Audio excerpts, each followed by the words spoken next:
6 daily non-negotiables. Regardless of where you're at in your store, whether you're a salesperson or whether you're a manager, this is something that you should implement for yourself or implement for your team. Number 1 is going to be outbound calls. It doesn't matter to me how you get your leads, where they come from, what type of leads they are. Outbound calls is going nowhere. Being skillful at outbound calls is something that you should work on your team with, and we'll talk about that later in my 6 daily non-negotiables. But outbound calls is not dying. We put our standard for our team at 50 calls a day. I think that's personally low. I held myself to a standard of 100 calls a day. I made them no matter what. Even on the days I hat tricked, I still found a way, because I still had time in a 12-hour workday to make 100 calls. It's not that much. Number 2 is fresh ups. Especially if you're a manager, this is a little hard to do, but you're going to want to make sure that if your guys are taking fresh ups and they're not going out there with energy to meet and greet the customer, they're not following that process, take them off the floor. You yourself, don't put yourself in a situation to take it up if you're not ready for it. If you're not ready to go through the process, if you're not going to meet that customer with energy, if you're not going to give them a world-class walk around, don't even go take the up. You might only get one chance with that person, and somebody else is probably going to do a better job if you're not in the mood or have the energy to do it.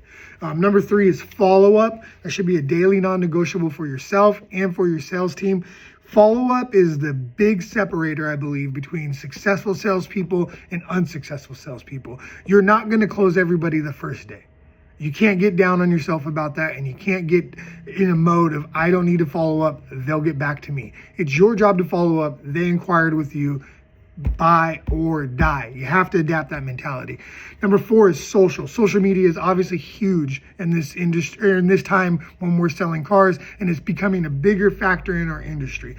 To me, one of the things we do is we make sure that when we follow up with our customers, that we're sending them social proof, right? We're sending them links to our social media so they can see other customers we help, they can see other vehicles that we've posted, and they can just see that we genuinely care about what we do because we put our content out there. Everything's full disclosure in terms of, here's who I am, here's what we're doing at my store, here's what I have, come buy from me, you could trust me. Social media is a great way to build your credibility and put yourself out there as someone who can be trusted to buy a car from. I see a lot of my sales team thriving because of the way they put themselves on social media. Social media to me also includes Facebook Marketplace.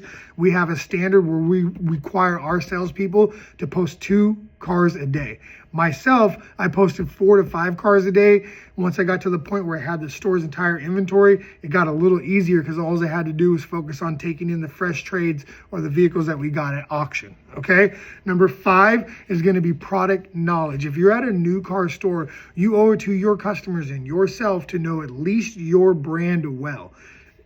Do you have to know every horsepower? Do you have to know every MPG? Probably not. But you should know a lot of the features. You should know some of the basics, or all of the basics, and you should be able to present the vehicle in a dynamic way that gets your customer interested, confident, and ready to buy.